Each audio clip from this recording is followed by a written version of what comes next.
Shalom. Selamat pagi saudara yang dikasihi oleh Tuhan kita Yesus Kristus. Apa kabarnya hari ini? Masih bisa melalui hari-hari ya, puji Tuhan.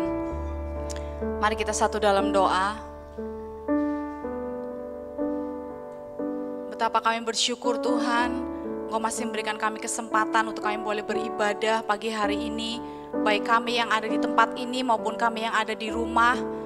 Tuhan, Kau sama-sama memberkati kami Tuhan, mengurapi kami Bapa dimanapun kami berada. Kami yakin Kau mampu menjangkau setiap kami Yesus.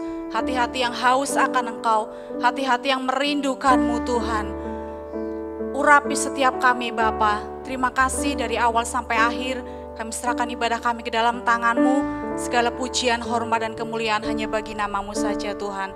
Terima kasih untuk hari ini. Kami siap untuk beribadah kepadamu. Di dalam nama Tuhan Yesus. Haleluya. Amin. Mari saya ajak semuanya berdiri. Kita mau bersyukur bahwa hari ini adalah hari yang sudah Tuhan ciptakan untuk kita. Haleluya.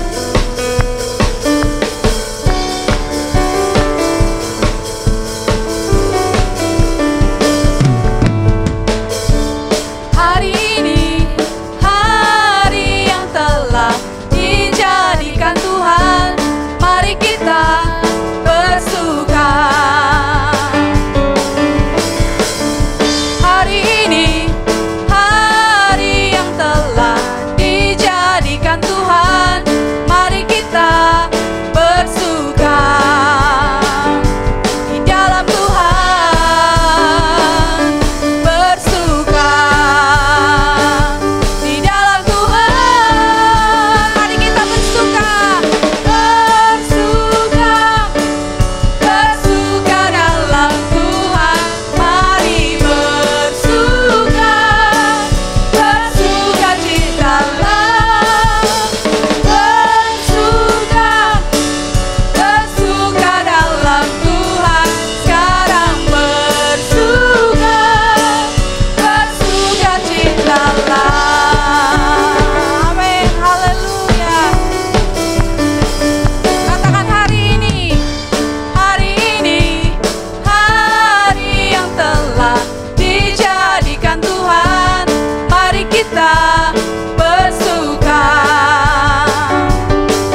Silakan kembali duduk jemaat Tuhan. Percayalah di situasi yang tidak menentu seperti ini, Allah kita tidak pernah meninggalkan kita sendiri, amin. Dia akan tetap mencukupkan segala kebutuhan dan keperluan kita.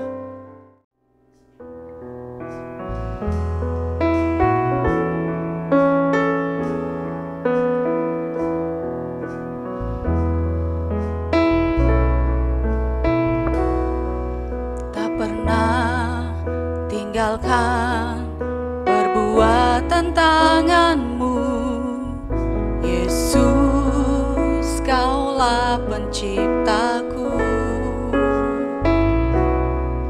Sehelai rambutku jatuh, Engkau pun tahu, Yesus, Kau pedulikanku. Yesus, Kau perhatikanku. Takkan pernah terlambat pertolonganmu,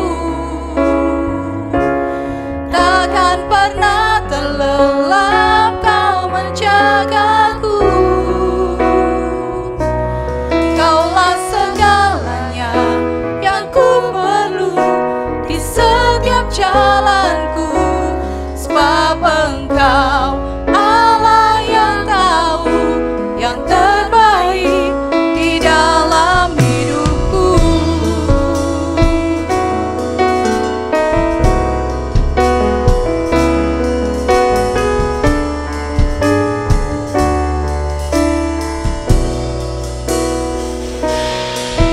Tak pernah tinggalkan perbuatan tanganmu, Yesus, Kaulah penciptaku. Sehelai rambutku jatuh, Engkau pun tahu, Yesus, Kau pedulikanku. Katakan, Yesus, Kau perhatikanku. Yesus, Kau perhatikanku. Takkan pernah terlambat pertolonganmu, takkan pernah terlelap Kau menjagaku. Kaulah segalanya yang ku perlu di setiap jalanku, sebab Engkau Allah yang tahu yang terbaik di dalam hidupku. Mari dari awal kita naikkan pujian ini.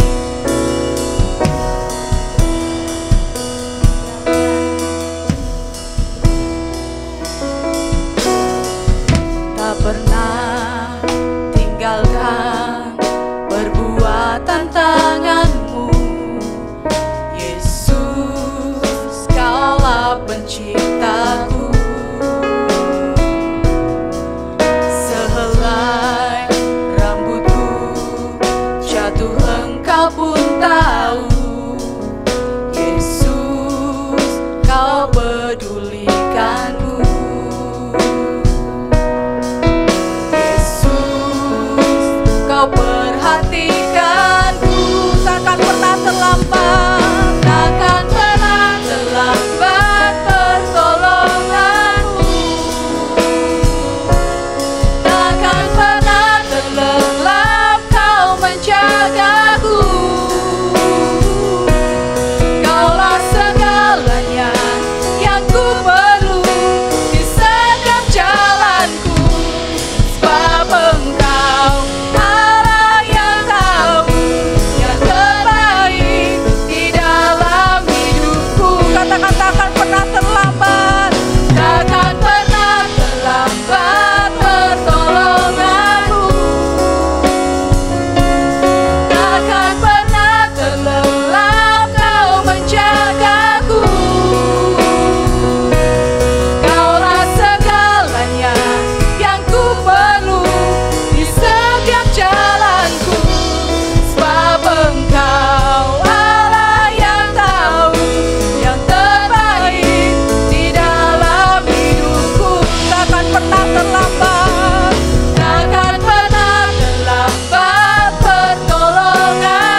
terlambat pertolongan-Mu. Kami percaya itu Tuhan. Takkan pernah terlelap Kau menjagaku. Ya Yesus, Kaulah segalanya yang ku perlu di setiap jalanku. Sebab Engkau mari jemaat Tuhan kita bangkit berdiri bersama-sama. yang terbaik di Haleluya. Pegang janjinya, takkan pernah terlambat pertolongan-Mu. Takkan pernah terlelap Kau menjagaku. Kaulah segalanya yang ku perlu di setiap jalanku. Sebab Engkau Allah yang tahu yang terbaik di dalam hidupku. Dialah yang tahu.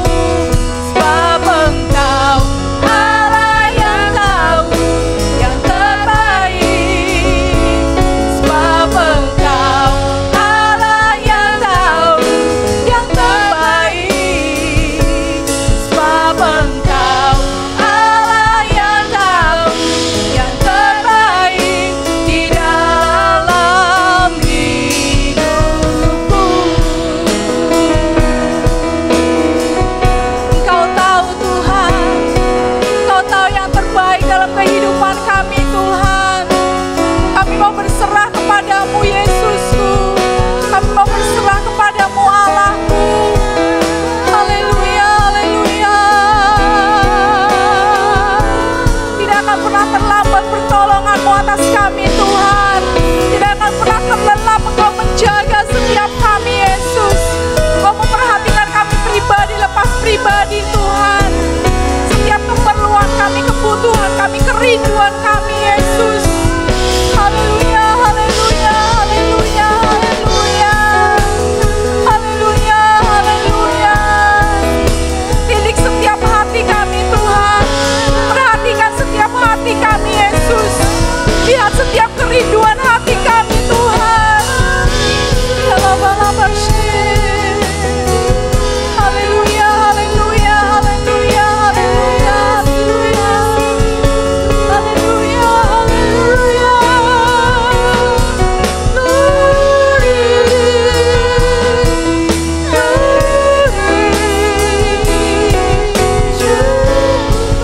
Haleluya, haleluya, haleluya.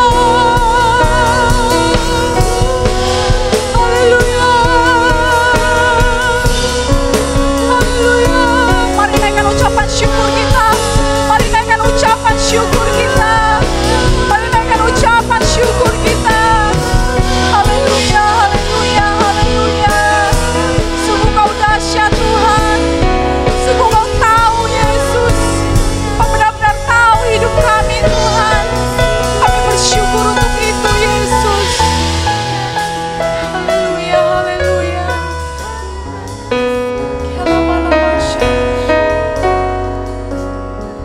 Kami bersyukur karena kami memiliki Allah yang tahu kehidupan kami. Kami bersyukur karena kami memiliki Allah yang tidak pernah terlelap untuk menjaga kami. Kami bersyukur untuk semua hal-hal yang indah yang Kau berikan dalam kehidupan kami Tuhan. Haleluya, haleluya. Haleluya, tidak ada alasan untuk kita tidak bersyukur saudaraku. Karena Tuhan sudah memberikan yang terbaik bagi setiap kita.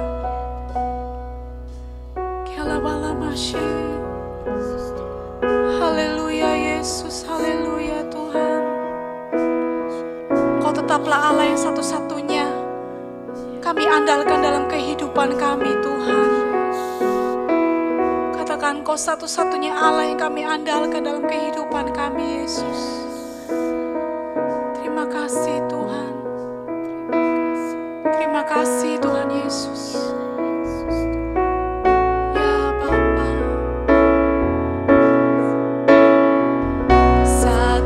Satu-satunya yang kuandalkan, satu-satunya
satu-satunya yang ku andalkan,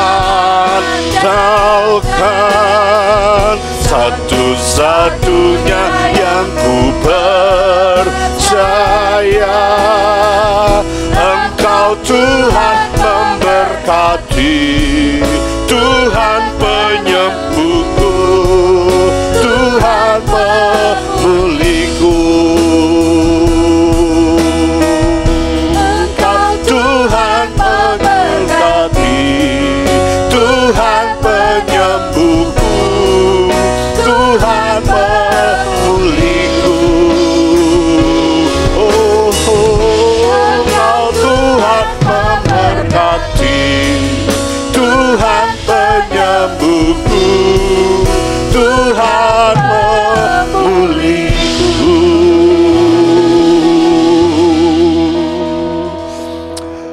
Karya keselamatanmu begitu sempurna, semua Engkau kerjakan secara tuntas, tidak ada yang tersisa. Biarlah semua anugerah yang tersedia di salib-Mu Tuhan datang dalam kehidupan kami, menebus kehidupan kami dari seluruh dosa dan akibatnya. Kami diberkati, kami diberi kesehatan, kekuatan untuk menuntaskan apa yang menjadi tugas dan maksud rencana Tuhan di hari-hari kehidupan yang masih Tuhan beri. Terima kasih di masa pandemi ini kami bisa ada, kami bisa sehat, bisa kuat, semua hanya karena pertolongan-Mu. Kami diproteksi, kami diberkati, kami ditolong dimanapun kami berada. Terus kami menaruh harapan kami hanya kepada Tuhan, satu-satunya yang kami percaya. Tidak ada lagi yang lain. Di masa-masa yang seperti ini kami melihat bahwa kekuatan, kepintaran, kebisaan manusia tidak ada artinya. Hanya kasih karunia-Mu lah yang menolong kami. Itu sebabnya kami mau hidup di dalamnya dan terus di dalamnya, menikmatinya dari kemuliaan kepada kemuliaan, dari berkat kepada berkat, daripada kasih kepada kasih yang lebih besar lagi. Terima kasih Bapak buat kesempatan di mana kami juga bisa berfellowship sebagai gereja-Mu. Biarlah kami bersidang pagi hari ini, kami mendapatkan mandat, kami mendapatkan isi hatinya Tuhan. Beri kepada kami mata yang baru untuk melihat apa yang Engkau kehendaki, supaya Tuhan kami menjadi gereja yang Tuhan bangun sendiri, bukan oleh karena yang lain.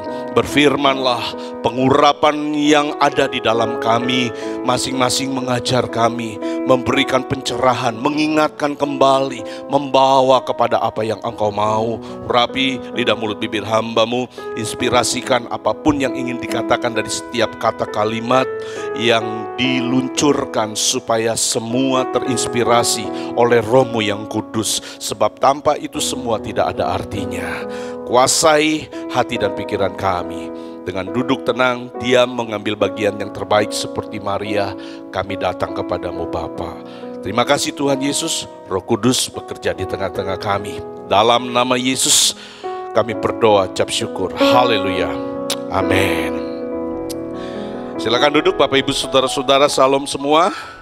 Salam sehat dan salam kuat. Ya, kata sehat dan kuat itu kata-kata yang mahal hari-hari ini dan kata yang sangat berharga ya, karena kita dikelilingi dengan informasi yang sakit dan lain sebagainya. Tapi kalau kita bisa sehat dan kuat, itu hanya anugerah Tuhan. Puji Tuhan. Haleluya. Saya senang bisa ada di tengah-tengah keluarga yang ada di tempat ini. Ya, nah apa yang ingin saya sampaikan Bapak Ibu Saudara, saya percaya begini bahwa COVID atau pandemi ini pasti ada sesuatu yang Tuhan ingin sampaikan kepada kita. Karena Tuhan berbicara dengan berbagai macam cara. Tuhan bisa berbicara lewat keadaan, situasi keadaan yang kita hadapi. Karena Allah kita begitu kreatif, Dia bisa berbicara dengan apapun juga.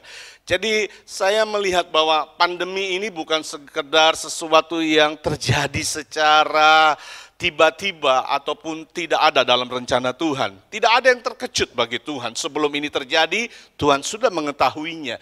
Dan kalau ini diizinkan terjadi, maka saya percaya begini Bapak Ibu Saudara, ada yang tersurat dari yang tersirat gitu. Terbalik nggak? ada yang tersirat dari yang tersurat. Ya iya gitu ya. Saya kadang-kadang ngomong cepet-cepet gitu saudara. Karena lahirnya terburu-buru, jadi sering terbolak-terbalik. Ya ada yang tersirat dari yang tersurat. Maksudnya begini, ada pesan-pesan, jangan-jangan ada pesan-pesan yang tersembunyi dari apa yang terjadi di depan mata kita. Apa yang terjadi di sekeliling kita. Yang terjadinya kita tahu bahwa pandemi ini bukan hanya sifatnya lokal ataupun regional, tapi ini global. Dan Corona sudah merayakan ulang tahunnya yang pertama kemarin, saudara.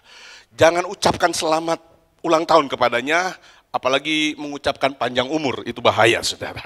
Ya, jadi ini sudah setahun lebih berjalan, dan semua segi kehidupan terpengaruh melalui Corona ini. Dan termasuk dalam kehidupan bergereja, termasuk dalam kehidupan umat percaya Tuhan. Dan ini membuat cukup banyak hamba-hamba Tuhan baik dalam diskusi formal ataupun informal, baik kecil ataupun besar, mereka mulai berpikir ada apa ini? Setiap hamba-hamba Tuhan yang mau mencari apa yang menjadi kehendak Tuhan mulai bertanya-tanya, what's happened? Apa yang terjadi? Tuhan maunya apa? Tuhan mau kemana? Dan sebagai orang percaya, kalau Anda mau menyelesaikan apa yang Tuhan mau, tidak ada pilihan bagi kita untuk bergerak bersama-sama dengan Tuhan. Kalau Anda tidak bergerak, Anda mungkin akan tertinggal. Karena Allah kita Allah pergerakan. Kita nggak bergerak, Tuhan bergerak dan kita nggak bergerak, sudah kita tertinggal seperti tiang awan dan tiang api. Di siang dan di malam hari di mana bangsa Israel dituntun oleh Tuhan. Kalau awan bergerak, mereka harus bergerak. Tiang api bergerak, mereka harus bergerak. Membereskan semua tendanya dan mengikuti kemana Tuhan bawa. Kalau nggak mau bergerak, boleh juga. Hidup ini pilihan, tapi Anda akan tertinggal. Dan Anda akan sendirian di padang gurun. Tapi kalau Anda bergerak, Anda selalu bersama dengan Tuhan. Kemanapun Anda melangkah, Tuhan ada bersama denganmu. Bahkan sampai di tempat yang mungkin buat manusia menghindarkannya. Tapi buat kita kalau ada Tuhan di sana pun nggak ada masalah. Sebabnya ada seorang hamba Tuhan berkata begini, nggak peduli saya ada di neraka asalkan di situ ada sama Tuhan. Karena waktu ada Tuhan di sana, neraka bisa menjadi surga. Buat kita, kalau kita bersama Tuhan, dimanapun saya pikir itu bukan menjadi persoalan. Mau di Jati Barang, Jati Lawang, mau di Bala Pulang, Bala Pergi, nggak ada masalah. Yang penting ada dengan Tuhan. Nah ini menjadi sebuah perenungan saya Bapak Ibu Saudara dalam mengamati kehidupan bergereja. Dan saya memberikan judul khotbah saya pagi hari ini, membangun yang benar. Jangan-jangan kita telah membangun yang salah, yang keliru, nggak sesuai dengan platformnya Tuhan. Gak sesuai dengan desain dan kehendaknya Tuhan. Matius pasal 16, Tuhan Yesus berkata bahwa aku akan mendirikan gerejaku. Jadi yang mendirikan gereja, eklesia, harusnya desain Tuhan, pemikiran Tuhan. Bukan apa yang digembar-gemborkan oleh begitu banyak gereja yang sebelum pandemi ini, mereka boleh meluncurkan semua teori yang hebat, teori yang luar biasa, yang memang secara fakta menghasilkan sesuatu yang diharapkan oleh banyak manusia. Tapi lewat pandemi ini, semua teori-teori pertumbuhan gereja, semua teori-teori yang didengang-dengungkan oleh gereja-gereja yang boleh saya sebut sebagai gereja mega church, mereka tidak berkutik. Salah satu founder Israel bilang begini, Kak Jonathan Patiasina, semua teorinya udah dibuang ke tong sampah katanya. Nggak bisa kita pungut lagi. Jadi kita harus mulai memikirkan apa yang Tuhan mau. Mulai mendaur ulangnya, nggak ada pilihan. Saudara. Dan kalau saya mungkin bicara ini, dulu sebelum masa pandemi, mungkin ada banyak orang yang bimoli, bibir monyong 5 senti. Ngiri aja dia tuh, pendeta di Bala Pulang, desa, nggak ada banyak SDM, nggak banyak apa-apa, ngomongin seperti itu, itu mah bisa-bisanya aja. Tapi sepertinya waktu ini terjadi pandemi, waktu saya diberi kesempatan untuk Tuhan melayani ke tempat di mana Tuhan bawa, saya sampaikan sepertinya tidak ada lagi banyak orang yang bisa mendahlinya. Karena memang Bapak Ibu Saudara, kita harus kembali kepada apa yang Tuhan mau. Amin. Saudara mau kembali kepada apa yang Tuhan mau? Saya lebih memilih itu daripada apapun juga. Nah, bicara tentang membangun yang benar Bapak Ibu Saudara, maka bangunan itu bergantung kepada dasar atau pondasinya. Sebelum segala sesuatu dibangun, dasar dan pondasi itu menjadi sesuatu yang sangat penting. Kuat tidak bangunnya bangunan sebuah gedung itu tergantung daripada pondasinya. Pondasinya itulah yang membuat kemudian apa yang ada di atasnya terbangun. Jadi dasar itu penting. Dasar itu vital. Jika dasarnya kuat, maka bangunannya kuat. Ayo kita baca di dalam 1 Korintus pasalnya yang ketiga. Ayat 10, 1 Korintus pasal 3, ayat 10. Judul perikopnya, dasar dan bangunan. Ayat 10, kita baca dulu Alkitab kita. Ya saudara. Firman Tuhan bilang begini, sesuai dengan kasih karunia Allah yang dianugerahkan kepadaku, aku sebagai seorang ahli bangunan yang cakap telah meletakkan dasar. Lihat, sebelum ahli bangunan membangun, diletakkan dulu dasarnya. Dan orang lain, apa? Membangun terus di atasnya. Saya bisa maklumin kalau saudara rada tidak bersuara. Tadi saya nyanyi aja pakai masker, sepertinya narik nafasnya. Susah sekali gitu ya. Haleluya. Tapi seru ya. Tiap-tiap orang harus memerhatikan bagaimana ia harus membangun di atasnya. Karena tidak ada seorang pun yang dapat meletakkan dasar lain daripada dasar yang telah diletakkan, yaitu apa? Yesus Kristus. Jadi saudara lihat bahwa dasar gereja itu tidak ada yang lain. Dasar gereja Yesus Kristus. Jadi kalau kita mau memulai menghidupi gereja yang sesungguhnya, nanti saya jelaskan apa arti dari gereja sesungguhnya, karena gereja bukan gedung. Ya. Kalau kita mau menghidupi kehidupan yang bergereja, yang Tuhan mau, tidak ada lain. Dasarnya Yesus Kristus. Jangan dasar gereja itu karena pendetanya. Ya. Waduh, kalau khotbah lucu. Aduh, kalau mau lucu nonton Sri Mulat lebih lucu. Waduh, pendetanya menyenangkan, fasih bicara dan lain sebagainya dan lain sebagainya dan lain sebagainya dan lain sebagainya.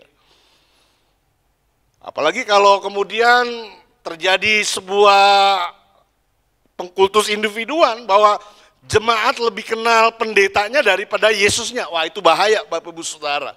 Ya. Kalau saya dengar misalnya ada seorang jemaat ya, terlalu memuji-muji, saya bukannya bilang iri, artinya pendetanya, gembalanya, saya pikir ada sesuatu yang salah dalam teaching dan pengajarannya. Karena pengharapan kita hanya harus kepada Yesus pada segala-galanya. Bukan berarti kita nggak menghormati pemimpin kita. Alkitab bilang kalau pemimpin yang baik, hormati, sayangi, kirim makanan. Salah. Tapi bukan berarti dia segala-galanya. Kegagalan seorang hamba Tuhan ataupun gembala sidang adalah apabila jemaat yang digembalakannya bergantung kepada dirinya. Tapi kalau semua jemaat bergantung kepada Tuhan, itu sebuah keberhasilan yang luar biasa. Jangan sedikit-sedikit pendeta, sakit kepala pendeta, panu pun panggil pendeta. Ya bukan berarti tidak boleh Bapak Ibu Saudara. Tetapi mari kita masuk kepada sebuah dimensi yang lebih lagi.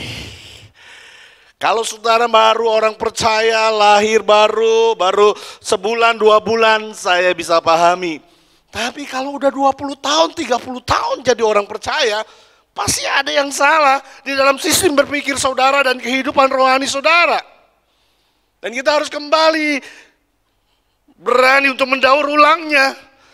Masa saudara mau tetap seperti itu sampai Tuhan Yesus datang? Karena kita bilang bahwa Yesus akan menjemput gerejanya, mempelai wanitanya yang dewasa. Halo? Amin? Ya kan? Jadi jangan kena pendetanya. Ya, apalagi kalau pendetanya pintar mensihir jemaatnya. Semua aku. Saya pernah berdiskusi dengan seorang sahabat saya. Ya, perhatikan aja pendetanya kalau khotbah. Kalau banyak akunya di mimbar, akunya maksudnya, bukan dianya, ada yang sesuatu yang salah. Dan harus berhati-hati untuk itu semua. Ya, khususnya para pembicara ataupun hamba Tuhan. Bahwa aku harus bertambah kecil, dia harus bertambah besar. Halo? Ya. Jangan pendetanya. Jangan karena gedung gerejanya. Ada banyak orang bangga, saudara, kalau gerejanya di mana gerejanya? Di A, karena gerejanya besar. Dan karena gedung gerejanya besar, dia juga merasa besar. Di Jakarta saya banyak temukan orang-orang yang waktu sederhana mereka datang di dalam sebuah gereja yang sederhana. Tapi waktu Tuhan berkati dengan finansial, dengan materi, mereka merasa bahwa akhirnya gereja yang sederhana itu bukan gerejanya. Padahal mereka lahir baru di situ, mereka dididik di situ, mereka diajar untuk komitmen di situ. Dan mereka diberkati Tuhan, dan waktu mereka merasa mereka the have, mereka baru mulai melihat bahwa gereja yang sederhana bukan gerejaku. Dan mereka mulai pindah mencari gereja yang menurut mereka sesuai dengan standar di mana mereka sedang ada di situ. Dan itu membuat saya sedih. Sedihnya gini, waduh, lupa sama rumahnya. Makanya kan salah satu keluhan-keluhan banyak pendeta-pendeta desa. Saya bersyukur lewat teman-teman di Forky, di Isra, kita datangin pendeta-pendeta di desa. Dan salah satu banyak yang mereka cerita gini, anak-anak sekolah kami minggu di kota ini sekarang udah jadi pemimpin bla bla bla bla. Dan gereja di kota, gereja mega terus bilang kami menuai besar-besaran. Padahal kadang-kadang semua sifatnya urban. Dan memang juga ada yang mereka menangkan, semuanya saling sebetulnya. Ya, tidak ada yang berkata bahwa kami yang lebih hebat. Jadi jangan karena gerejanya, gedungnya bagus, nggak apa-apa kalau Tuhan kasih berikan itu. Tapi dasar kita bukan itu, bukan bangunannya. Halo? Amin? Bukan juga acaranya. Waduh, saudara, hari-hari ini sebelum pandemi, gereja-gereja selalu mengemas panggungnya, mimbarnya. Mereka desain sedemikian rupa untuk membuat orang banyak datang ke gereja. Tugas yang berat diberikan di mimbar. Kalau worship leader lihat jemaatnya cuma duduk diam, itu jadi stres tersendiri. Wah, kok gak ada respon, diem semua. Apalagi sekarang pakai masker, kagak kelihatan malah. Oh, puji Tuhan. Yang gak nyanyi gak kelihatan. Dia yang kayak gini aja, sangka nyanyi. Tapi sebelum pakai masker, worship leader, ini kok jemaatnya cuman duduk, diam, berdiri, cuman melototin. Entertain church. Panggung mimbar cuman jadi pertunjukan. Banyak yang nonton. Saya sering tuh lihat YouTube, sementara worship leader, wah lagi acara, lagi wah, enak. Yang lain cuma nonton. Pernah ada satu WL yang terkenal itu, ya kalau saya sebut namanya saudara tahu lah. Sampai dia bilang, ayo dong Bapak Ibu Saudara, ayo bangkit berdiri, kok duduk aja, saya sudah suruh berdiri, kok duduk aja. Saya dengarnya kok sampai memohon banget ya gitu ya. Harusnya soal berdiri dan berduduk kita itu kan urusan, ya sudahlah, alamiah saja sebetulnya begitu. Ya kalau kita mau berdiri, berdiri aja, yang walaupun yang lain duduk. Ya kan Pak Kris Manu sama kan ya, udah nggak perlu diperintah-perintah. Tapi kan gereja sekarang kalau nggak diperintah, nanti saya disangkain rohani, namanya saudara. Jangan acara ibadahnya. Wah musiknya kalau nggak bagus, kurang latihan. Atau jangan-jangan lebih ngeri lagi penghakimannya, pasti ada dosanya. Waduh. Musik nggak bagus nggak ada urusannya dengan dosa sebetulnya. Ada musik puji Tuhan, ada musik bukan berarti Tuhan juga nggak hadir.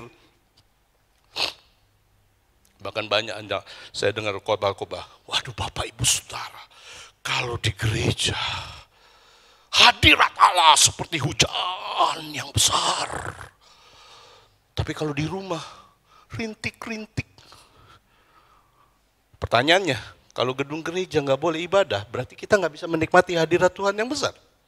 Halo? Ya dong. Berarti kita nggak bisa.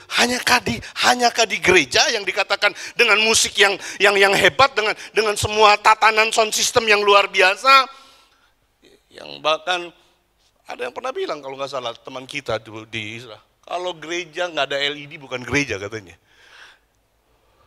Kalau nggak ada LED bukan gereja, berarti kalau ini bukan gereja dong. Ngeri kan? Sampai berlomba-lomba. Makanya saudaraku, karena orientasinya mimbar, segala macam cara dipaksain.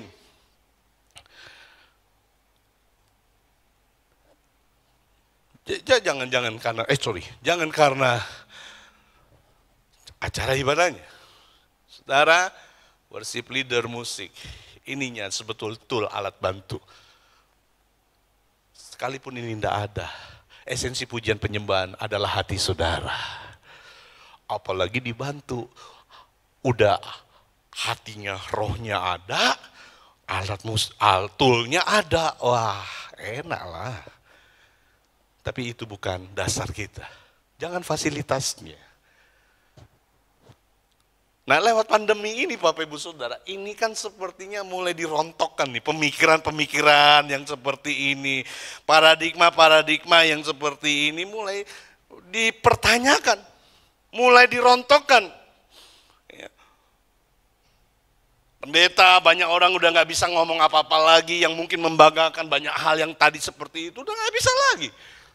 Gedung gereja yang selama ini mereka bilang, dalam cara beribadah harusnya Tuhan bilang pergilah, kita disuruh datanglah gitu kan. Hadirilah, banjirilah, bawa ember seair-air, banjirin. Gitu. Padahal Tuhan bilang pergilah, kita hadirilah. Ada komunikasi antara surga dengan kita kayaknya. Nah lewat pandemi, ini kan menjadi sebuah perenungan. Dulu kan kalau saya ngomong begini, itu yang saya bilang, mengada-ada aja. Bisa-bisanya aja. Tapi kalau saya sekarang ngomong begini, senang-senang juga saudara. Karena ini fakta. Beberapa gereja hari-hari ini mega church, kita masih puji Tuhan, orang sedikit masih bisa ibadah. Mereka nggak berani ibadah Bapak Ibu Saudara. Mereka nggak berani, karena memang juga protokol kesehatannya nggak boleh. Kalau boleh pun, sekarang 50%. 50% yang boleh datang dari gedung yang besar cuma 50% kelihatan melompong. Dan 50% itu belum tentu juga semuanya mau datang. Apalagi sekarang juga dengan online. Enakan online, itu alasan masing-masing, terserahlah apapun alasannya. Tapi ini semua sedang terjadi dalam kehidupan orang percaya. Nah sekarang kita mau bangun seperti apa yang Tuhan mau. Kalau dasarnya keliru, nggak ada pilihan lain Bapak Ibu Saudara. Kita harus membongkarnya. Betul? How to rebuild. Artinya, jangan buang sampah sembarangan, jagalah kebersihan. Gimana ulang kembali? Gimana membangun? Kalau bangunnya salah, cara membangunnya udah keliru. Nggak ada pilihan lain, rebuild. Dibangun ulang. Ada harga bayarnya, pastilah. Ada yang harus ditinggalkan, jelas. Harus ada yang konsep berubah, mesti. Bangunnya aja udah salah. Dasarnya aja sudah keliru. Ya kan? Waduh, tapi cost-nya sudah mahal apa yang kita bangun, Pak. Apa yang kita bangun ini udah menelan biaya yang besar, waktu yang banyak, bla bla bla bla. Ya sudah, kalau sudah salah, ya daur ulang aja, bangun aja. Kalau enggak ya udah terserah. Kalau mau pakai ini jadikan monumen, monggo gitu kata Tuhan. Tapi Pandemi ini telah mengajarkan kepada kita ada sesuatu yang lain yang kita perlu lihat dari kacamatanya Tuhan. Gimana sih saudara kalau gedung yang besar ini, ya kalau mau dibangun ulang? Kita lihat yuk videonya yuk. Bukan yang underground church, yang ribet.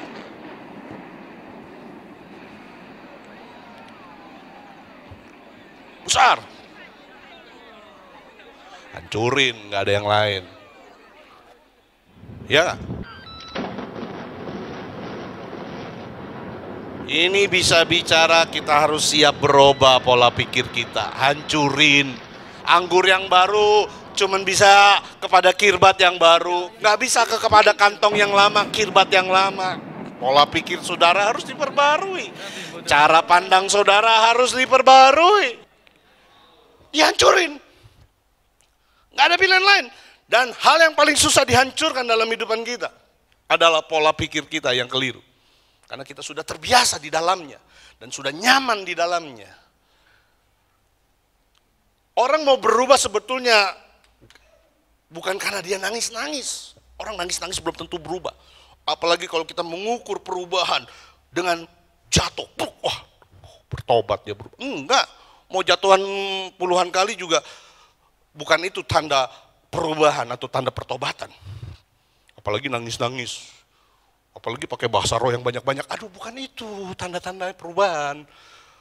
Orang berubah, Alkitab bilang cuma di Roma 12 ayat 2. Berubahlah oleh pembaruan budimu. Orang kalau mindsetnya berubah, pasti tiba-tiba sudut pandangnya berubah, cara lihatnya berubah.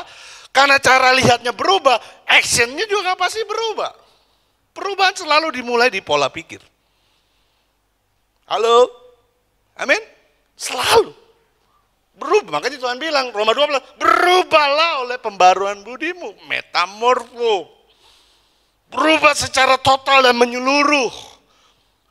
Walaupun dasar pemikirannya sama, tapi cara pandangnya sudah dilihat beda. Mungkin kita dulu lihat bergereja dari cara pandang teori-teori yang salah, bukan daripada Alkitab bilang, akulah, kata Yesus, yang akan mendirikan jemaatku. Sekarang kita harus lihat seperti Tuhan melihatnya. Metamorfo berubah. Walaupun tadinya ulat. Tapi waktu dia jadi kupu-kupu, saudara tidak bisa bilang, kata metamorfosa kan begitu. Dari ulat, perubahan ulat menjadi kupu-kupu. Jadi waktu dia jadi kupu-kupu, nggak saudara bisa bilang bahwa itu ulat yang terbang. Enggak. Itu sudah kupu-kupu. Walaupun tadi berasal dari ulat. Terjadi perubahan di situ, saudara. Ya. Gimana kita bangun ulang? Ya udah, hancurin. Pola pikir kita harus siap berubah, harus siap seperti yang Tuhan mau. Gimana? To rebuild, membangun ulang.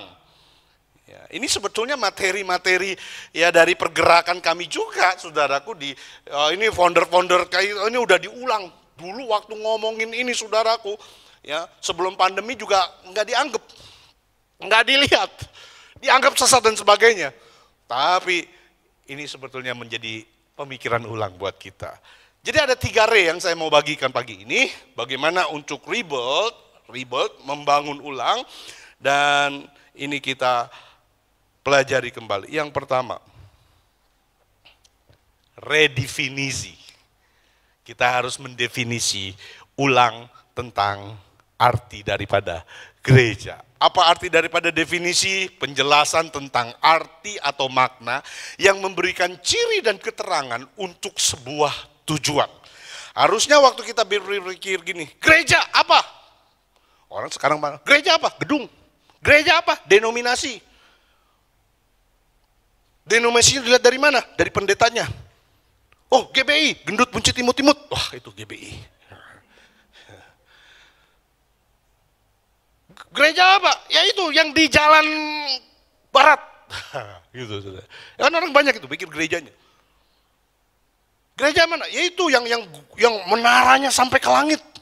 Ada lonceng di atasnya, ada jam untuk menunjukkan kalau Anda terlambat ibadah, Tuhan marah. Gitu kan kira-kira gitu. Pokoknya gitu, gedungnya.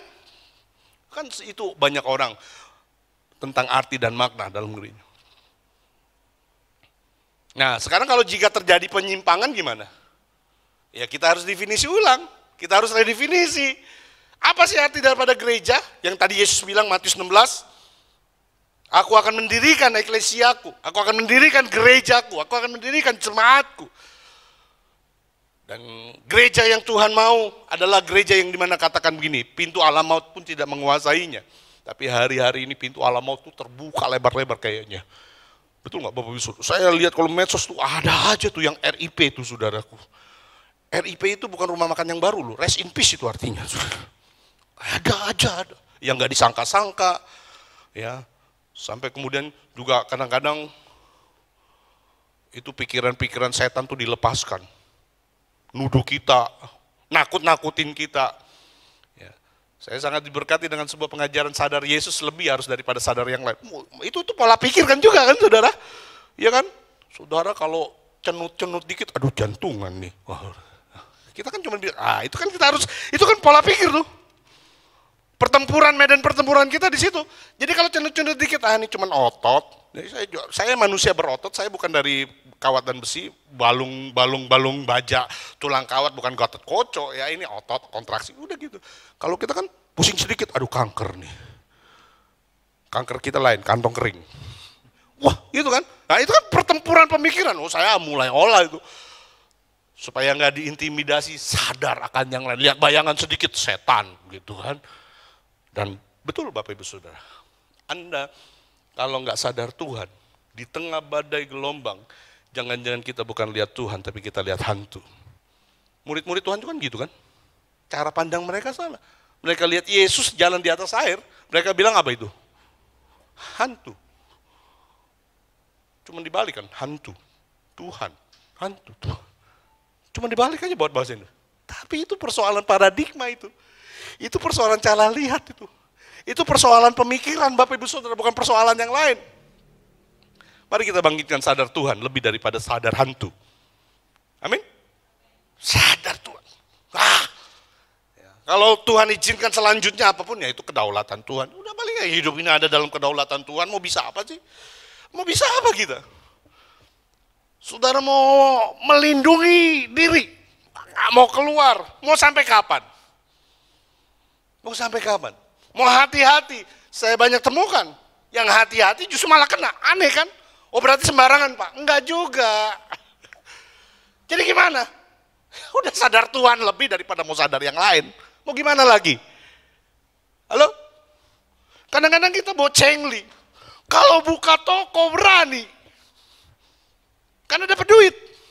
Wah buka toko layanin. Wah. Makin dalam hati kan makin banyak. Datang. Berarti kan mengundang banyak resiko juga. Tapi giliran datang sama Tuhan, mikir-mikir. Halo? Ada yang marah kayaknya. Bocengli kita. Tahu bocengli? Si Bobo gonceng Cilili. Bocengli kita. Kita bocengli sama Tuhan. Kirain susah baru datang sama Tuhan. Kirain senang kita lupa. Bocengli. Kita harusnya senang dengan atau senang ataupun susah tetap Tuhan, sadar Tuhan lebih daripada segalanya. Apa sih arti gereja? Amin. Mau kembali kepada yang Tuhan mau? Ya, jangan gedungnya, jangan karena Alkitab kata gereja. Arti daripada gereja eklesia. Ini saya nggak perlu baca bahasa Inggrisnya. Cuman saya kutip aja. Jadi adalah kumpulan orang percaya yang dipanggil keluar dari rumah mereka untuk kumpul di satu tempat, kita kira di gerbang kota kalau konteks perjanjian lama. Artinya mereka bermusyawarah untuk kota, memikirkan untuk kota, bertindak untuk kota. Jadi gereja sebetulnya harusnya waktu kita berkumpul di sini kita bersidang. Makanya ada gereja sidang jemaat bla bla gitu saudara. Ya disebut perhimpunan sidang. Karena memang kalau kita kumpul orang percaya harusnya bersidang. Harusnya mulai memikirkan apa mandat dan kehendak Tuhan bagi kota. Bagi di mana kita berada. Tapi sekarang konsep gereja selalu bilang gini, kalau yang sakit orang bilangnya datang kemana? Yang lemah gimana? Kita lemah. Datang ke gereja. Cas kita mingguan, salah kan? Harusnya saudara gereja bukan tempat charge. Kalau tempat charge di tokonya Koaping, HP banyak. Sorry brother. Ya, kita pikir gereja tempat charge. Jadi saya Senin sampai Sabtu saya capek, letih lesu, lelah. Kan Alkitab bilang berkata, marilah datang kepadaku yang letih lesu, aku akan memberikan kelegaan kepadamu. Itu datang kepada Tuhan, bukan datang kepada gedung gereja. Walaupun di gedung gereja ada perayaan untuk Tuhan, tapi itu maksudnya adalah makna harian. Datang di hadirat Tuhan, di rumahmu, di harianmu. Sekarang ada banyak orang nyarinya Tuhan cuma mingguan. Baca Alkitab mingguan. Dan mingguan pun 2 jam ibadah. Ibadah dipotong pujian penyembahan, baca Alkitabnya paling lama 45 menit, 1 jam. Udah, itu doang. Itu pun juga kalau ngerti. Nggak ngerti. Masuk kuping kiri, bukan keluar kanan, masih mending lewat. Masuk kuping kiri, keluar kuping kiri lagi. Nggak ngerti sampai mau apa gimana saudara. Kita harusnya kalau bergereja, ini kita manusianya. Saudara gereja, gedung bukan gereja. Halo? Saudara gereja, saudara bersidang, saudara menguatkan seorang yang lain. Nanti bagaimana kita membangun yang benar, kita akan lanjut. Kita nih gereja, kita kalau kumpul sama-sama bersidang, mikirin rencana dan kehendak Tuhan, itu gereja. Tapi kalau semuanya hanya buat saya lemah harus kuat, saya harus diberkati, tokoh saya harus begini. Kalau beberapa teman-teman kita bilang gini, apa bedanya kita dengan Gunung Kawi? Nah, kita kalau berkumpul harusnya bersidang, mendapatkan isi hati Tuhan, menemukan pikirannya Tuhan. Karena gereja adalah orang yang berkumpul, yang keluar dipanggil dari gelap kepada terang aja untuk berkumpul dan duduk di pintu gerbang kota, posisi otoritas, memikirkan kota, memikirkan apa yang ada di sekeliling kita. Jadi bukan gedung, bukan acara, bukan organisasi. Nah ini gereja yang Tuhan kehendaki. Dan kalau ada gereja yang seperti ini, gerbang alam maut tidak akan menguasainya. Kita nggak belajar dari sejarah. Di sejarah membuktikan waktu orang berpikir bahwa gereja itu gedung, membangun gereja semegah-megahnya. Ini gereja dulunya di dalam zaman Bizantium. Bizantium zaman apa? Baca wiki. Gede ini gereja. Namanya Hagia Sophia. Tapi bukan Sophia Lachuba yang kawinnya cuba-cuba, enggak. Hagia Sophia. Sekarang ini jadi apa saudara? Masjid. Tadinya museum, tapi kemarin Idul Adha kemarin oleh Presiden siapa itu? Turki itu kembali jadi masjid. Jadi saudara sekarang ini masjid. Nah, makanya ini dulu gereja, ini nggak ada ini. Kita mau jadi begini. Kalau kita berpikir gedung, gereja maksudnya kalau berpikir gereja itu gedung, secara sudah membuktikan. Jadi sebetulnya kan Tuhan sudah ngomong juga nih kan, udah dari zaman kapan nih? Saya belum lahir nih. Koaping udah lahir ya? Belum, kita belum sama kita. Tuhan jangannya udah bicara sih sebetulnya ya. Gereja bukan gedung, gereja manusianya. Gedung boleh hilang, tapi gereja tidak pernah bisa hilang. Halo? Maksud saya gedung bisa roboh, tapi manusianya semakin dihambat malah semakin merambat, tak tertahankan kita. Jadi kalau orang berpikir hadirat Allah cuma di gedung, kan itu pengajaran yang salah. Tapi dengar baik-baik. Tapi banyak jemaat yang percaya. Mereka bilang, aduh di rumah kita memang gak bisa nikmati hadir. Makanya malas membangun mesbah doa di rumah. Membangun mesbah doa harian. Karena gak seperti di gereja. Mengukur hadirat Allah hanya lewat perasaan. Bukan acara. Aduh, kalau begini nih gereja nih. Hadirat Allah. Aduh, masuknya aja bulu kuduk merinding gitu.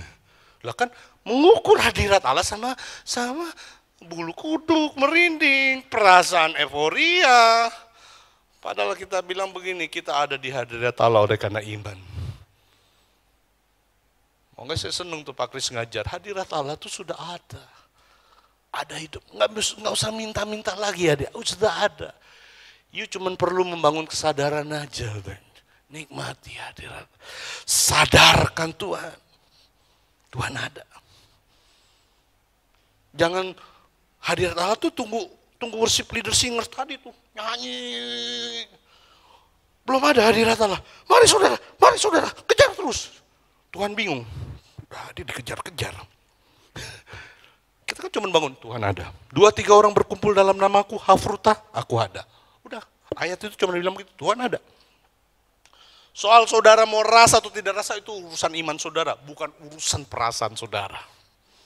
Halo? Halo? Kan kita banyak begitu. Makanya kalau lagi sedih, aduh susah banget hadirat Allah nggak ada. Padahal orang yang lain nikmatin hadirat Allah, saudara nggak nikmatin hadirat, itu kan persoalan saudara sendiri, bukan persoalan orang yang lain. Nah ini banyak yang kita harus perlu daur ulang dalam kehidupan berjemaat. Saudara berkumpul harusnya kita, makanya saya senang dengan istilah ibadah raya. Apa? Ya merayakan kasih, kebaikan Tuhan dalam sepanjang minggu yang saudara alami. Jadi mingguan kita kalau ketemu eklesia ini sedang merayakan kasih dan kebaikan Tuhan. Merayakan apa yang Tuhan mau sediakan sama. Merayakan tugas dan mandat yang Tuhan ingin berikan. Udah dimensi itu harusnya.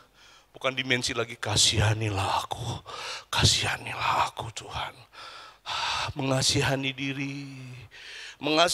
diri terus. Sampai kita lupa mengasihani dunia yang terhilang. Karena kita terlalu mengasihani diri kita. Sedangkan orang-orang di sekeliling kita terhilang. Bukan acara. Amin. Wah, itu yang saya bilang. Kalau nggak ada LED bukan gereja katanya. Wah, lampu plap, anak muda sih seneng. Di gereja cim-cim pusing katanya. Haya, kalau kebaktian gereja malah pusing, datang nggak pusing, pulang pusing. Kenapa cim? Lampunya gelap-gelip. Pusing dia. Bukannya berarti, wah, dulu saya kalau ngomong begini gimana?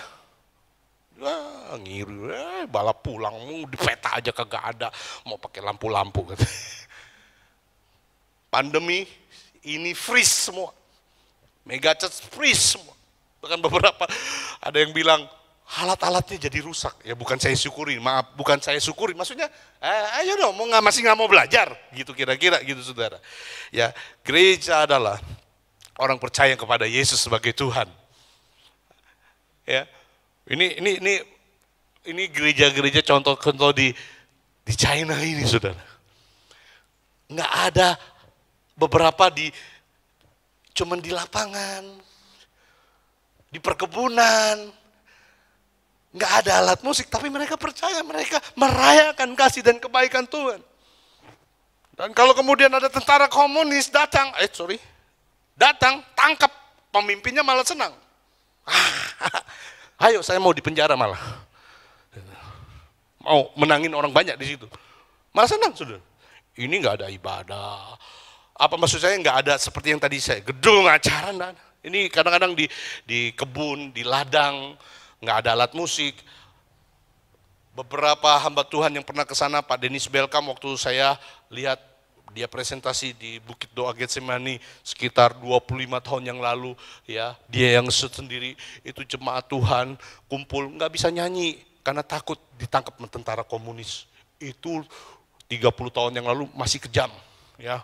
Jadi mereka nyanyi, kumpul sekitar jam 1-2 pagi di tempat yang sempit, bahkan kadang-kadang di goa bawah tanah mereka, underground church.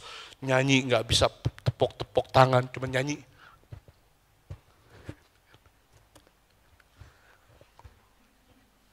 Saya liatin, kok nyanyi gitu? Tapi walaupun mereka nyanyi, muka mereka sukacita. Dahsyat banget, nggak ada ucapan. Kalau kita kan mengukur kadang-kadang suara yang keras. Ya bukannya nggak boleh suara yang keras. Tapi kita kalau ayo bersorak kita pikir bersorak. Ya benar juga sih. Tapi kalau hati kita nggak bersorak, ini kan persoalan ini semua persoalan paradigma sebetulnya. Tapi mereka saya lihat, aduh ada yang nangis. Dan saya lihat nangis mereka itu bukan nangis karena ditekan oleh tentara komunis. Tapi nangis sukacita yang daripada Tuhan.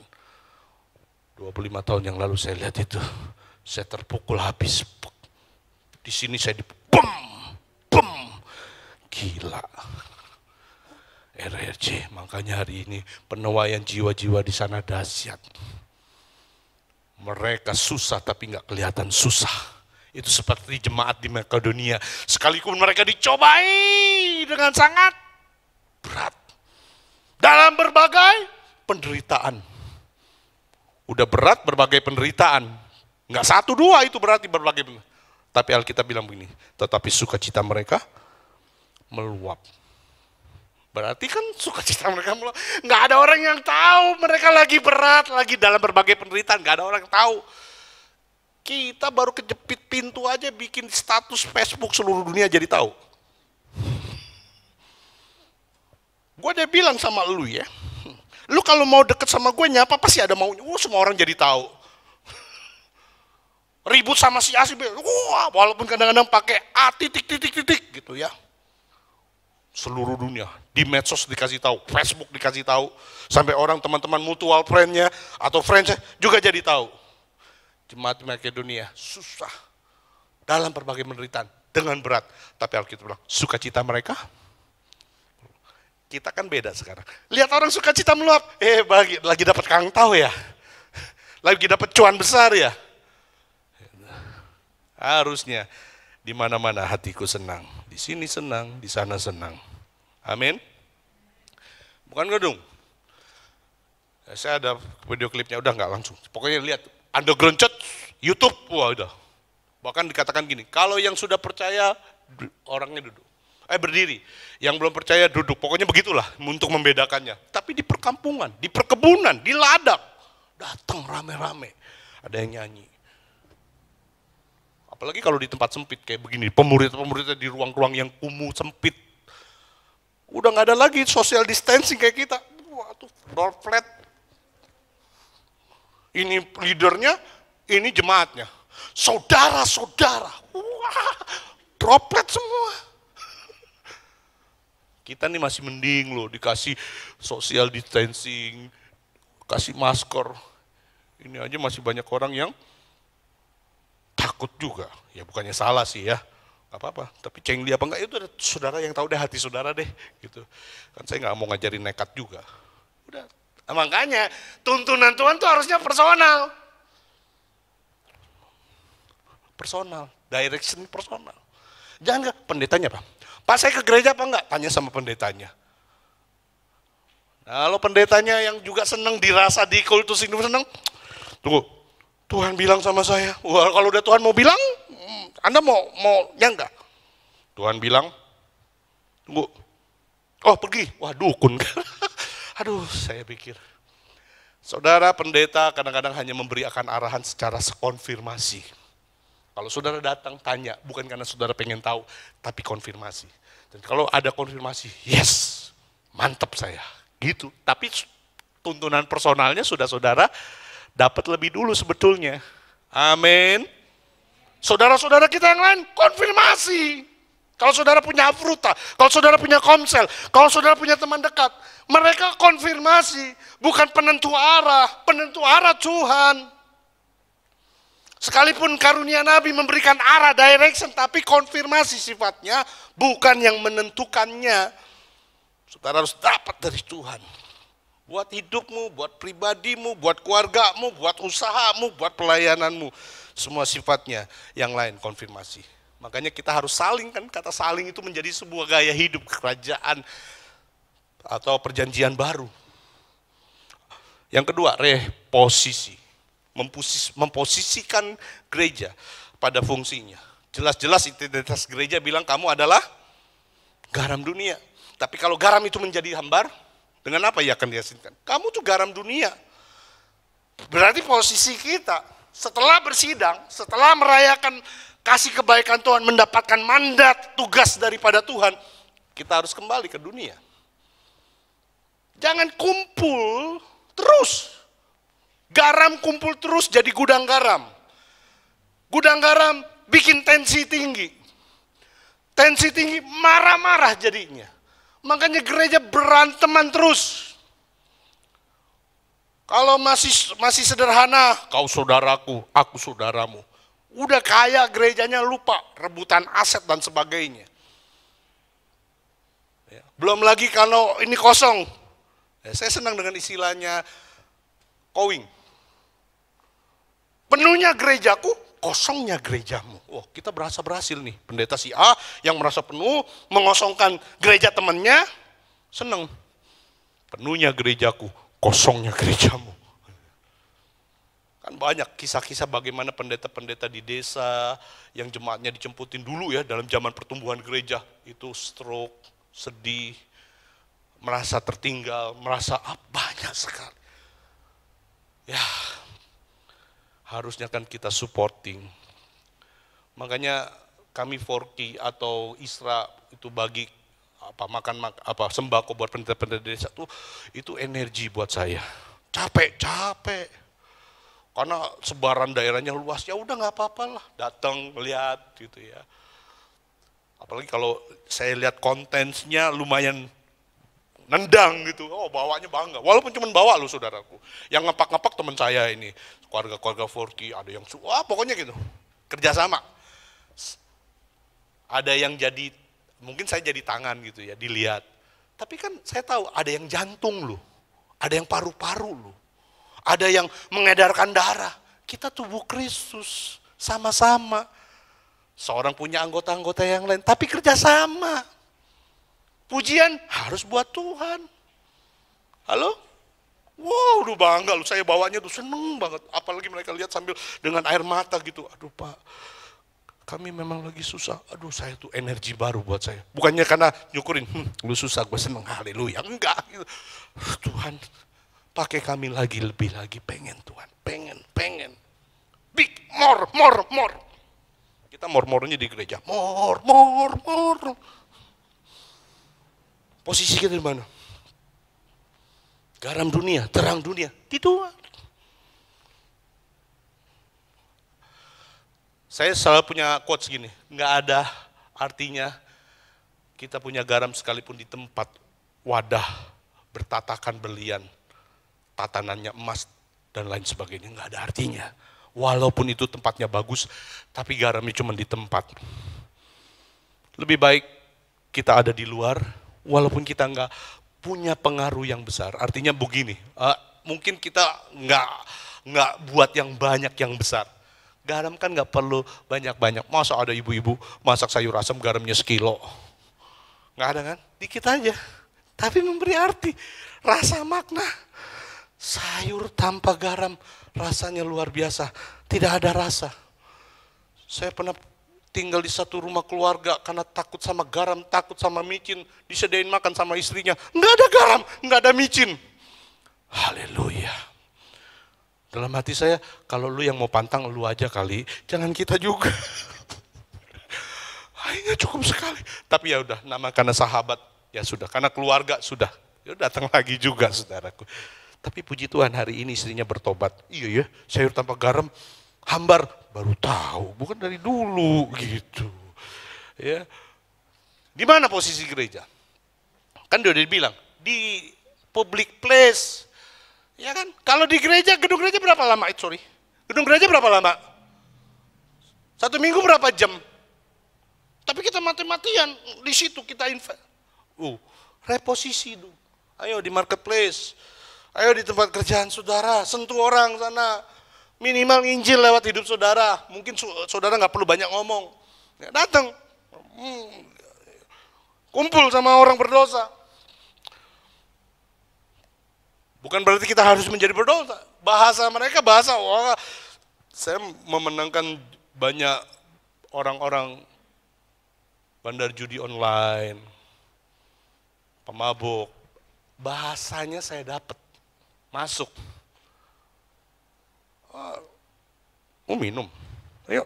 Oh, pendeta boleh minum. Iya bolehlah sedikit-sedikit asal jangan banyak.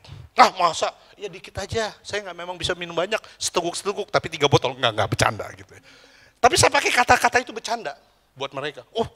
Enak ketemu ngobrolnya, pola pikir ketemu. Masuk. Kukunya udah hitam, rambut udah gondrong. Gitu. Pendekatannya, duduk sama dengan mereka, setara. Mendekati pola pikir mereka. Ketemu klik, ya 3 hari nggak tidur. Kenapa? Karena harus mikirin taruhan yang besar saya oper ke sini. Terus kalau nggak tidur pakai apa? Pakai ini. Adalah alat-alat apa artinya narkotika dan sebagainya untuk membuat 3 hari orang mata. Bayangkan 3 hari nggak tidur mata melotot, ngantuk dikit pakai lagi, terang lagi. Lama-lama hancur saya bilang, hidupmu hancur. Nah, tunggu, udah dapat persahabatan. Nanti boleh ya datang lagi ya? Boleh Pak, seneng Pak ngobrol. Oh iya udah datang lagi ngobrol. Udah kena hatinya, lempar bom atom. Bum. Hidupmu tuh udah kayak tikus. Nih berantakan bla bla. Kena. Cet. Nah, sudah. Ayo, gereja ini cuma 1 minggu berapa jam? Ya dong, di marketplace dong. Di tempat pekerjaan, ada hubungan sosial. Ya. Pertemanan, kumpulan orang berdosa. Nah, di sini saudara, ya minimal ya saudara sekarang nih dengan saudara-saudara yang lain, yang lemah diperhatikan sama yang kuat memperhatikan yang lemah, saling bagi. Mulai dilatih di sini, di kumpulan sini. Halo, nanti kalau udah terlatih di sini, ke sana, ke dunia, semua bisa. Aduh Pak, saya kaku orangnya nggak bisa ngomong. Belum tahu aja, kadang-kadang ada potensi yang tersembunyi. Makanya disebut poten tersembunyi. Ternyata saya bawel ya. Saya baru tahu ya, kadang-kadang gitu. Kadang-kadang cuman ini aja loh, perlu itu yang saya bilang. Berubah aja dari ulat-ulat ke coba kadang-kadang berani. Kalau memang nggak bisa ya sudah, yang lain lagi. Artinya ada upaya pencarian seluruh potensimu yang tersimpan keluar, muncul, dilatih. Kalau gereja ini memberikan kesempatan, jemaat ini memberikan kesempatan untuk saudara diperlengkapi seorang, mulai inisiatif. Jangan seperti mobil tua, pass me for to use. Dorong dulu, baru jalan. Nah, saudara pencet tombolnya, jalan. Saudara akan menemukan banyak hal yang sebetulnya tersembunyi, yang saudara tidak pernah sangka-sangka. Ternyata, ya Tuhan bilang dari sorga, baru tahu dia. Capek dari dulu, dari sejak kau lahir, aku sudah berikan potensi itu, kata Tuhan. Makanya ada orang bilang, di mana tempat harta karun terbanyak? Di kuburan, karena ada banyak orang yang nggak memproduksi yang Tuhan sudah taruh. Yuk cepet yuk. Jangan khawatir, saya bisa khotbah cepat karena lahir terburu-buru. Restrukturisasi, tetapi kamulah bangsa yang terpilih. Kamu. Yang terpilih kamu, bukan orang-orang khusus. Imamat yang rajani, kita semua imam. Bukan si pendeta aja, bukan si ibu, si bapak aja. Enggak, kita semua imam, kita orang yang terpilih. Amin. Bangsa yang kudus, umat kepunyaan Allah dengan sebuah tugas sebagai eklesia. Ayatnya baca sendiri di rumah. Yuk kita cepat. Ya, oke. Struktur. Bukan orang-orang tertentu. Makanya dalam 1 Korintus tadi ayat 10b, meletakkan dasar, orang lain membangun terus di atasnya. Makanya ayat 10b ditulis gini, tiap-tiap orang, heskastos, personal. Dasar sudah diletakkan, tapi tiap-tiap orang, masing-masing, personal. Kecil, besar, tua, muda, laki dan perempuan, itu kata tiap-tiap orang, heskastos. Alkitab bilang harus memperhatikan. Siapa yang harus memperhatikan? Saudara sendiri. Semua yang tadi itu hanya tool, tapi saudara yang harus bergerak sendiri. Tiap-tiap orang harus membangun di atasnya. Bangun dengan bahan apa? Ayat 12. Terserah saudara mau pilih apa. Emas, perak, batu permata, di kedalaman. Ada harga bayar, pertemanan itu ada harga bayar loh saudara. Ada harus saling dong. Kita mau berteman, ya supaya ditraktir terus sama dia. Tapi saudara nggak pernah bisa traktir. Lah itu bocengli lagi namanya. Harus Emas, perak, batu, barang-barang yang mahal di kedalaman. Berteman bukan hanya karena polesan luar, tapi karena memang kita tulus, murni, tidak ada embel-embel. Saya belajar Bapak Ibu Saudara, kalau memuji orang, pujilah dengan ketulusan hati. Bukan karena supaya orang itu, enggak. Kalau saya nggak ada punya ketulusan, saya nggak balik. Jangan pakai topeng deh, malu sama Tuhan. Lu mungkin bisa gue tipu, tapi Tuhan kagak bisa kita tipu. Tulus saja. Apalagi sama anak-anak di jalanan. Mereka bisa deteksi saudara kalau saudara punya mengeksploitasi hidup mereka. Mereka punya, entah mengapa, anak jalanan mungkin perang hidupnya dalam peperang. Mereka punya institusi tersendiri kalau mereka merasa dimanfaatkan. Entah bagaimana, saya mungkin berpikir karena sudah pertempuran hidup mereka di situ. Jadi kalau mereka sudah mau dimanfaatkan, mereka bisa tahu, gue cuma dipakai nih gitu ya. Emas, perak, batu, permata di dalam. Gali, temukan. Atau saudara mau main kayu rumput, jerami, kayu kering, gampang. Saudara mau cari rumput, kayu kering, rumput kering, kayu di depan banyak. Gampang, nggak ada harga bayar. Tapi kalau saudara mau bangunnya dengan emas, saudara harus gali, ada harga bayar. Kalau emas gampang di depan, berebutan kita semua. Enggak. Kita harus gimana bangunnya? Ayo kalau ada kesempatan di sini saling. Aduh Pak, dia orangnya jutek Pak. Ya harga bayar. Oh ini kesempatan saya punya. Kasih yang semakin luas. Kasih yang semakin besar. Jangan sapa orang kalau lagi ada maunya. Sampai ada orang bilang, kalau dia mau baik, pengen ngutang nih dia nih. Jangan. Ayo bangun persahabatan. Afruta. Seorang yang dimulai dengan jemaat tempat yang kuat, memperhatikan yang lemah. Kalau saudara ada sesuatu, ayat firman Tuhan, bagikan kepada yang lain. Ini bukan soal, udah mau jadi pendeta ya. Oh enggak, ini persoalan kita imamat yang rajani, kita bangsa yang kudus, kita umat pilihan.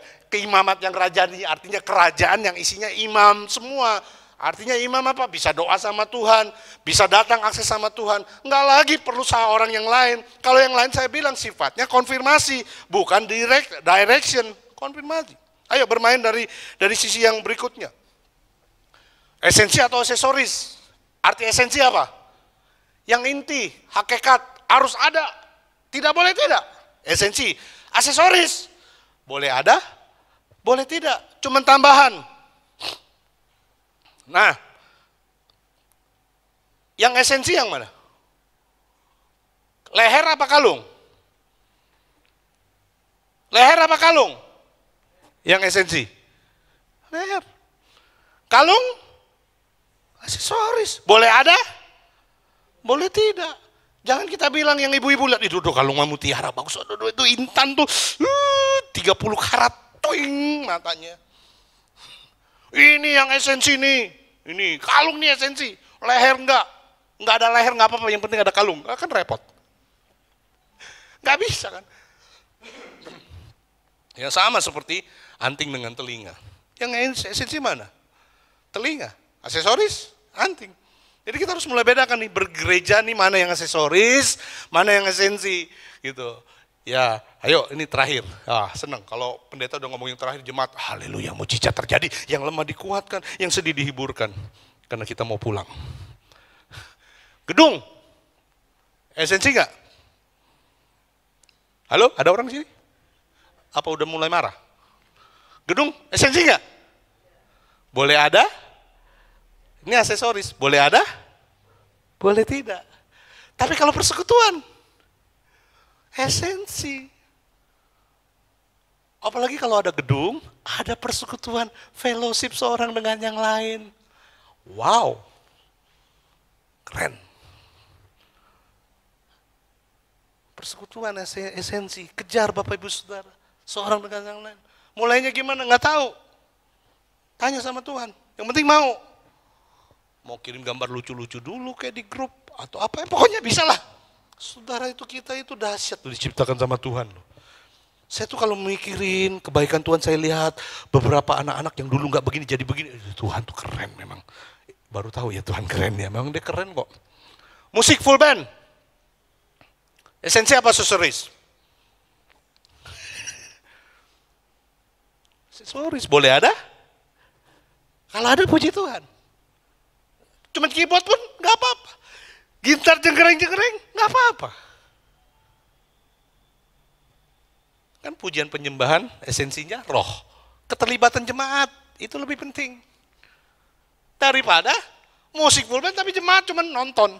Kita harusnya Tuhan yang nonton kita. Halo? Makanya kalau lagi pujian penyembahan, nyanyi Tuhan yang nonton. Jangan saudara nontonin WL-nya, singersnya. Nggak ada hadirat Allah, kurang doa puasa. Oh itu. Yang nggak ada hadirat Allah itu saudara. Ayo konsepnya mulai beda lah. Masa pandemi ini nggak ngajarin kita. Masih mau begitu lagi. Amin. Beberapa orang kayaknya mau rajam saya dengan batu nih kayaknya. Ayo, fasilitas. Ini aksesoris, boleh ada, boleh tidak. Yang esensi, ayo penyangkalan diri. Apapun yang ada. Susah senang sama. Orang banyak. Sorry. Ini aksesoris, boleh ada, boleh tidak. Tuhan kasih banyak, puji Tuhan. Tuhan kirimkan jiwa-jiwa, haleluya. Tapi apa artinya orang banyak kalau tidak ada kesehatian? Kalau tidak ada kekeluargaan, kan nggak ada arti. Tapi sedikit kalau ada kekeluargaan, luar biasa. Teman datang dan pergi, orang baik datang dan pergi, tapi keluarga selalu bersama-sama. Family stay together, punya value keluarga. Berjemaat tuh punya value keluarga. Ini rumah saya, ini orang tua saya, ini saudara, brotherhood, sisterhood, punya nilai itu. Sehingga apapun yang terjadi kita nggak lihat. Kalau saudara mau mencari kesempurnaan, saudara nggak ketemu. Semua selalu ada kurang dan lebihnya. Bukankah karena kurang dan lebihnya itulah kemudian kita harus saling memperlengkapi seorang dengan yang lain? Amin. Bukankah ada kekurangan dan kelebihannya itulah kemudian kalau yang Anda merasa lebih, Anda sifatnya hanya bukan nuntut. Ayo siap sama saling. Makanya kata saling ini penting saudara. Ya, ada puluhan kata saling di dalam Kisah Para Rasul Perjanjian Baru. Saling itu artinya apa? Dua belah pihak. Jangan merasa, apalagi merasa, saya nih yang ngasih perpuluhan banyak di gereja itu. Saya dong, perhatiin. Saya. Saling kata Tuhan. Nggak peduli persembahanmu banyak. Nggak peduli perpuluhanmu banyak kata Tuhan. Saling. Kalau nggak saling, kau bos. Makanya kalau pendeta nggak punya value ini, setir sama orang kaya. Di Jakarta, saya nggak bilang saya hebat, enggak. Tapi saya bilang ada banyak saya lihat kalau orang kaya sudah pegang kendali gereja. Persembahannya nggak tanggung-tanggung sih. Gitu kan, ember, emang dia gitu kan. Pendeta GBI aja ditawarkan, Anda ngajar salah loh, Anda ngajar keliru. Departemen teologi datang, Anda ngajar keliru, nggak sesuai dengan Alkitab. Anda harus tinggalkan itu. Kalau nggak keluar dari GBI, dia nggak pusing keluar dari GBI, diselidik-selidik. Kenapa? Ya, karena di gereja itu dia disupport 1M setiap bulan. Ya ambil 1M. Ngajar salah. Ya saya nggak tahu salah. Tapi dari secara Alkitab kita lihat, ya udah memang jauh banget. Tapi orang suka. Bingung kan kita.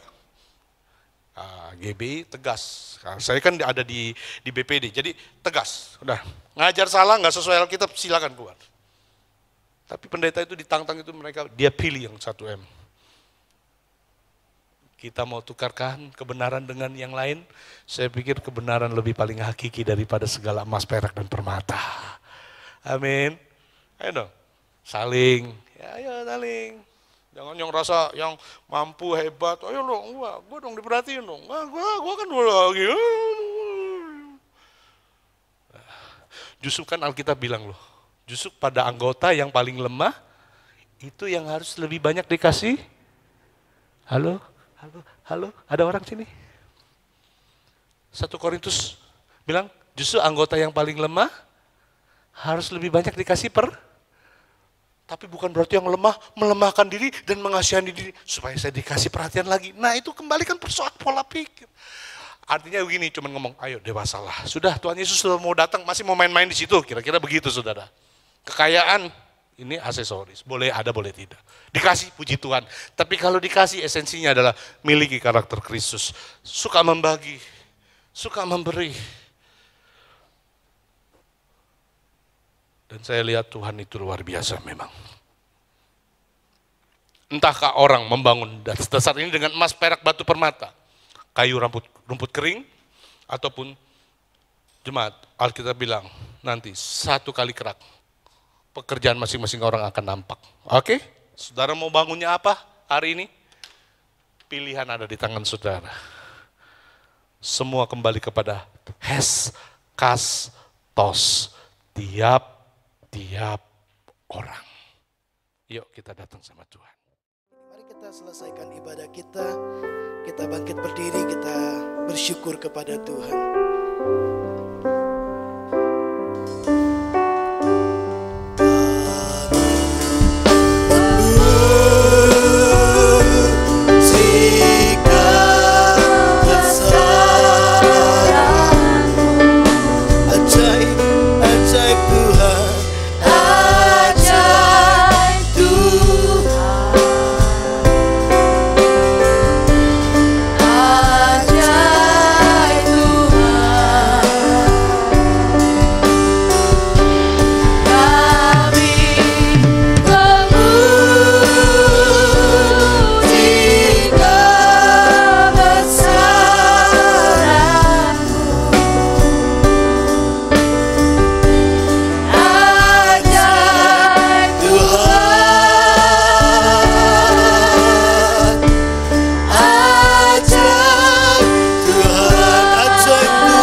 Segala hormat, pujian, dan kemuliaan.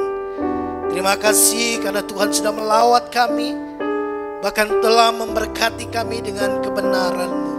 Terima kasih kiranya Engkau disukakan dengan semua yang kami kerjakan pagi hari ini. Mari kekasih-kekasih Tuhan, arahkan hatimu kepada Tuhan. Jemaat yang dikasih Tuhan, pulang dan bawalah berkat yang terbaik daripada Allah Bapa. Kasih sayang dan kasih karunia demi kasih karunia daripada Tuhan Yesus Kristus, Anak Domba Allah yang hidup, di dalam persekutuan Roh-Nya yang kudus, kiranya memimpin, menyertai, dan memberkati hidup kita. Kita pulang membawa berkat Abraham, Ishak, dan Yakub, berkat yang disempurnakan di dalam Kristus Yesus Tuhan kita. Kita terima berkat ini dalam satu nama, Tuhan Yesus Kristus. Setiap kita yang percaya diberkati Tuhan, mari sama-sama katakan amin. Tuhan memberkati kita.